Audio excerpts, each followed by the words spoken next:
These are the new Gen 2 MPC-1 and MPC Key 37 from Akai. They've got the same new processor as the Live 3 and MPC XL, which means you can run more plugins and audio tracks simultaneously, more RAM and storage compared to the previous generation, and better USB-C capabilities than any other MPC.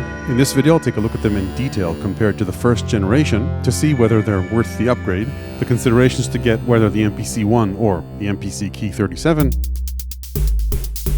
and I'll also discuss what's new in MPC OS 3.9, including the pretty wild oscillator update to drums and key groups,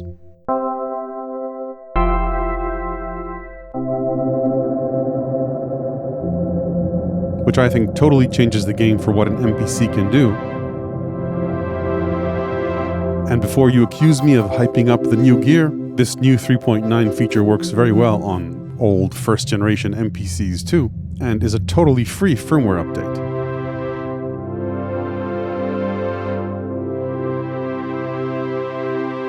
Before I start, a quick disclosure: Akai sent me these MPCs. Other than that, no money changed hands. They have no say over the content of this video and don't get to see it before it's published. This channel is, however, supported by subscribers on my Patreon, which have access to, among other, hundreds of multi-sampled instruments for MPCs and other samplers.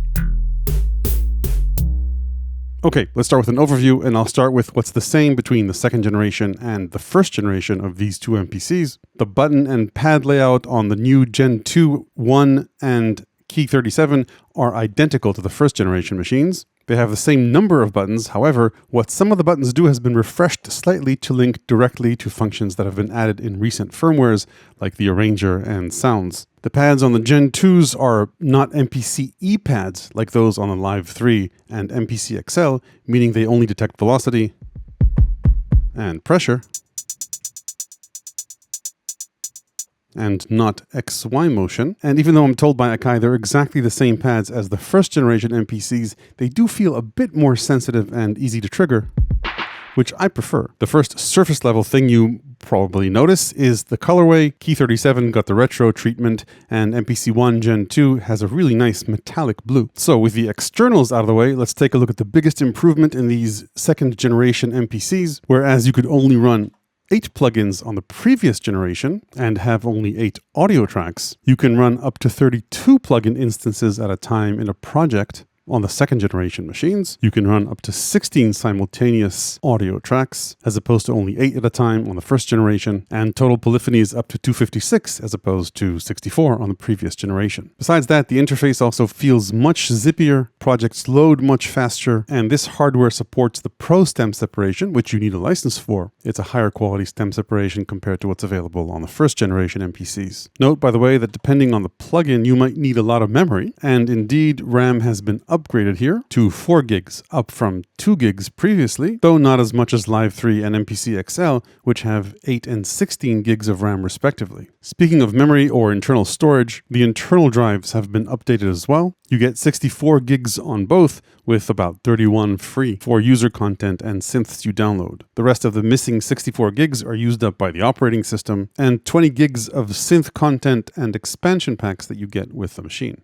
The content bundle, by the way, is different between the two. You get 12 plugins on the keys and 10 plugins on the one, whereas you get only 6 expansions on the keys and 9 on the one. Neither of these have a compartment on the bottom for an SSD drive, like Live 3 and MPC XL, but you can expand both either with an SD card or USB drive in the back. Speaking of connectivity, the Gen 2 MPCs may look very similar connectivity-wise, except the move from USB Type-B to C, but this USB-C port represents a major upgrade. Like Live 3 and MPC XL, it can send 24 channels of audio in and out and 32 channels of MIDI. It can also connect to phones and sample over USB. And new, just for these two MPCs, you can configure the USB-C port to act not only as a device, which is the default, meaning this is how it connects to your phone or to your computer, but also to act as host, in which case it can connect to audio interfaces over USB-C as well, not just over USB Type-A. Of course, subject to audio interface compatibility. By the way, when you do this, the only option is to replace the internal connectivity with that of the audio interface you connect this to. Hopefully they find a way to let you use both, but that's not currently supported. One final perk of the second generation of MPCs is that if you enter controller mode, you not only have access to the USB drives or SD card, but also to the user portion of whatever you've got stored on the internal drive. Then finally, for this second generation of MPCs, it's important to say that they don't come with the MPC Pro Pack included. And same goes for the advanced stem separation. So unlike Live 3 and MPC XL, you've got to pay more to unlock these features, including the very useful clip matrix. All of these require an additional purchase of between $100 to $200, depending on whether it's on sale or not, or perhaps Akai will keep it at $100 for Gen 2 users. I don't know as of the making of this video. Okay, so that's what's new in the second generation of MPC 1 and MPC Key 37. I could end the video with a summary here, which we'll get to. However, along with this launch, Akai is also releasing MPC OS version 3.9 with a few very interesting new features. In my opinion, the most interesting new feature in MPC 3.9 is that drum and key group tracks can now use up to 8 of what are called oscillators here, but they're really much more because they include not only simple shapes, but also various algorithmic generators like ring mod, FM, and even Wavetable. Let's listen to a few of these before we dig in. Besides the hundreds of oscillator types and wavetables, it also comes with a pack of 100 presets that use them, that you can explore. I've loaded up a few. Each of these, by the way, are multi-layer patches. So as I go through them, you can see either all or some of the layers are used. Let's maybe listen to a few more.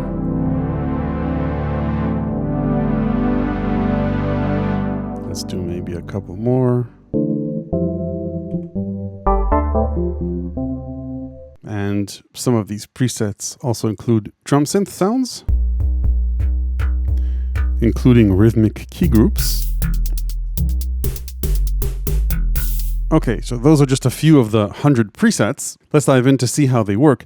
Now, MPC has had independent synths or plugins with oscillators, FM, and wavetable synths for a while. And you could always go ahead into any sample and trim it down to a very short loop or single cycle. So that's no news.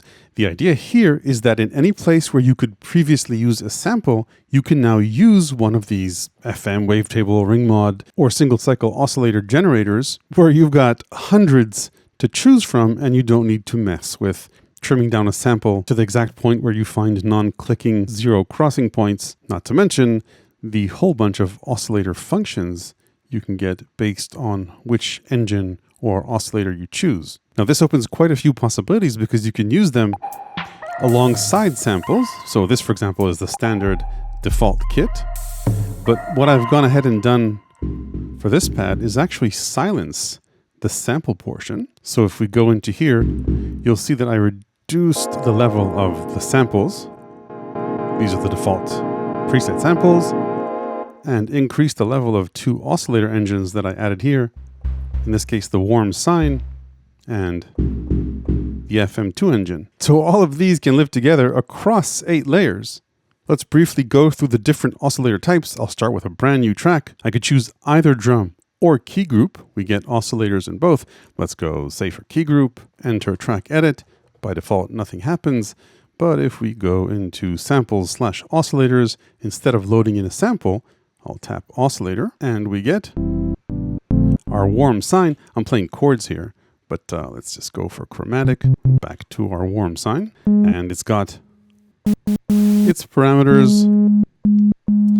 But besides the basic waveforms and the advanced waveforms, which we'll talk about, and the algorithmic waveforms, which we'll talk about, many of these have plenty of options within their category. So we're not going to listen to all of them. I hope you forgive me for that, including single cycles, which we've got a plethora of in each category. And like I mentioned, wavetables, again, with plenty in each category. And you can also load up your own wavetables and your own single cycle waveforms. So we won't hear all of them, but I did want to talk a bit about the basics. Waveforms will always have a decay parameter and a start phase. The decay time is, of course, useful in designing the transient or the beginning of a sound, or just hold the note for as long as the gate is open. Start phase is the Don't know why this was so important to give such priority, but you can determine that. Perhaps it's important if you've got multiple oscillators going in all the different layers. Anyway, besides these two, which you always get, different shapes may have additional parameters. So the warm sine, as we saw, has precision and fuzz. Let's take a look at a few others that have interesting parameters. Saw square will go from saw to square with tone control. So we've got a few of these options, and pulse width. These, by the way, aren't clicky when you modulate them, only when you use the knob. And then continuing on, noise. So there's a noise generator, tone control, and a simple FM synth.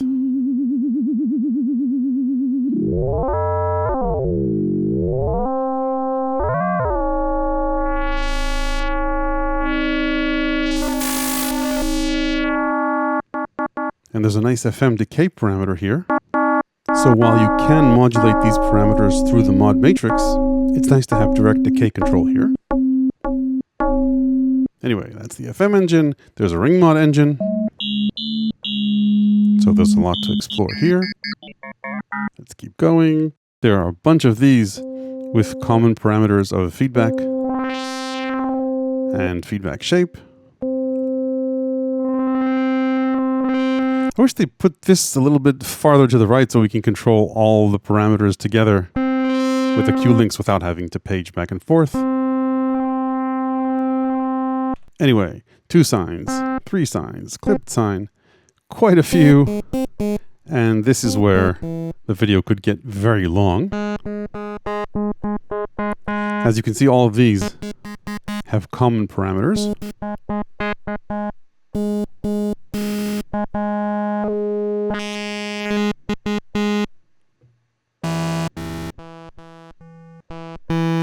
So this goes on and on and on. Quite a lot to explore here because we're going through every single little waveform or generator. Look how many synths they've sampled into this. Feedback, by the way, always introduces noise, so this would be the clean waveform. So this goes on and on. You get the idea, I think. We are not going to listen to all of these, nor to all of these, vowels, harmonic, bells. Anyway, let's get into wavetables. Let's just pick something. So a wavetable will have a position parameter within the wavetable and a crossfade parameter to make the transition smooth. Looks like Akai has taken interest in the Andromeda. Let's go for open growl. So nice wavetable sounds. And like I mentioned, you can also load up user wavetables. So if you are so inclined, this would be a good time to smash the like button. Smash the like button. Smash the like button. I made this using Vital, by the way. It would have been nice if they put a modulation parameter here like they did with FM. So say if this is my wavetable, if I wanted to modulate through this, I would need to go into the mod matrix, choose a source, let's say LFO2, point that to, let's go to layer 1's oscillator position. So we've got that. Maybe let's slow down LFO2 and perhaps have it only go one way.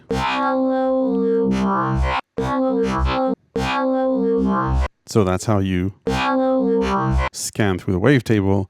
And if you didn't previously, this would be an excellent time to Now remember, this is just one layer of the up to 8 layers of either oscillators or samples that you can use in each key group across the keyboard, or if you wanted, in each pad in a drum track. So it's pretty easy to start stacking these up with different shapes. to explore different sounds. So that, in my opinion, is the most significant update in 3.9. There is one more important update, and that is to how you work with the arranger, specifically how you move stuff around the arrangement. So the previous workflow was you would select a loop brace, either using the touchscreen or using the Q links. And then if you wanted to move stuff around, you'd need to go into the edit menu, and what would show up is this. So if you wanted to delete bars or copy bars, you'd see this menu, have to remember which bar you wanted to put something in and then hit do it. All that has changed significantly. After you highlight a section with the loop brace, just hit copy or cut, then go to where you want to paste it, either again using the touchscreen or using the Q links, and then just hit paste. Same goes, of course, for cut. We took it out, and then we can choose where we want to put it back in.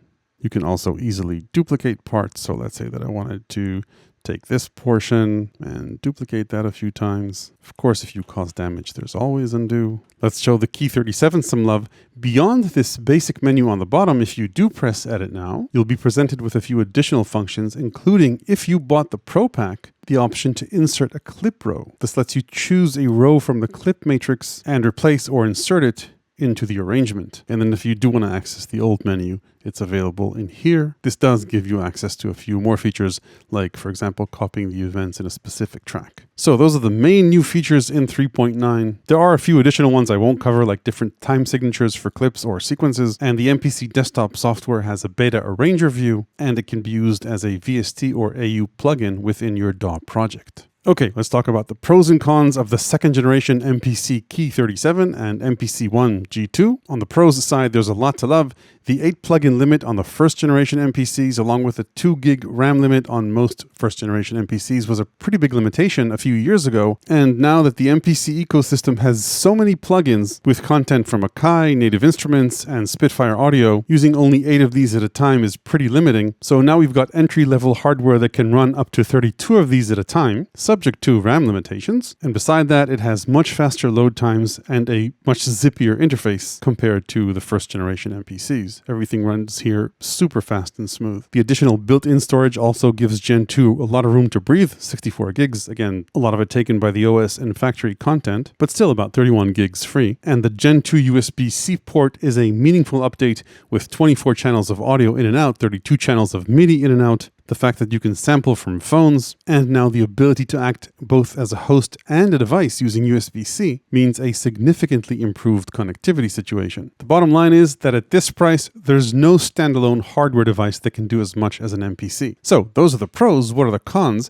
I think it's a bit of a bummer that you need to pay extra to unlock the Pro Pack. To me, the clip matrix is one of the most important features that has been added recently to the MPC OS, so much so that I think you should think of these as costing $100 more, because frankly, I'd rather have a first generation MPC with the clip matrix than a second generation MPC without one. Further on the cons side, even though these are Gen 2 MPCs, they don't have the expressive MPC pads that you've got on the second generation Live 3 and MPC XL. Also, these aren't battery powered like the Live 3, and they only have 4 gigs of RAM compared to 8 and 16 on Live 3 and XL respectively. They also have way less onboard controls and I/O options, though if you're looking to expand the I/O on these, you can, by replacing its connectivity with a compatible external audio interface. You might say a con compared to Live 3 and XL is that you can't expand these with an internal SSD drive, though in my opinion that's not that big of a deal because you've got about 31 gigs free here. And now that you can use USB-C as a host port, besides expansion using the SD card, you can add a little thumb drive to the USB-A port and still use USB-C as host. One little con for these compared to Live 3 and XL, there's no dedicated button for the clip matrix. You can only access it through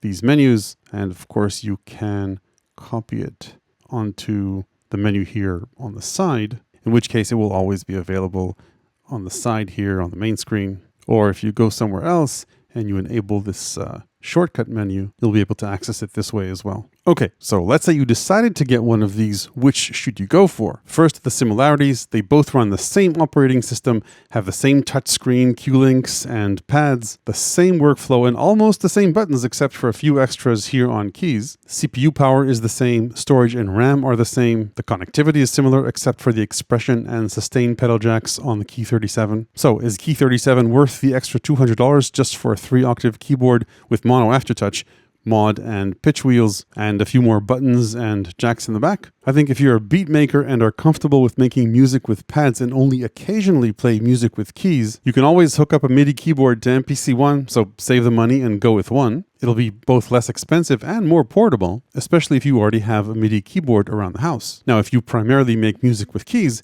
then the question is, are 3 octaves with mono aftertouch enough for you? If so, I would go with MPC Key 37, even if I already had a MIDI keyboard, because the Q-links and screen would be much closer to the keyboard, as opposed to if you tried to put a keyboard in front of MPC 1 or next to it. Plus, the screen here is tilted, which is always nice, and there's no cable to hook things up. This is just grab and go. Plus, there are dedicated buttons for the arpeggiator and chord mode. That said, if you need more than 3 octaves or want poly aftertouch, you can connect a big keyboard to MPC 1, but then I might consider getting a Live 3 if your budget allows you. It already includes the Pro Pack, it's got battery power, has the expressive pads, and a speaker, and its screen would be closer to you if you put a keyboard next to it. Plus, you could also tilt the whole thing. And if your budget doesn't allow, if you're just starting out with MPCs, a used MPC 1 Plus or even MPC 1 is a great place to dip your toe in the MPC waters. Sure, it's a bit laggy compared to the second generation, but it's got most of the same features. It's great for smaller or mid-sized projects. And if you want more, you'll probably be able to sell it for more or less what you paid for it. And it runs all firmwares up to 3.9, including the Pro Pack if you want to buy it and the oscillators. And you'll probably be able to sell it for more or less what you paid for it in case you do want to upgrade. So that's it for now. Regardless of which MPC you get, you'll find plenty of MPC compatible multi-sampled instruments on my Patreon,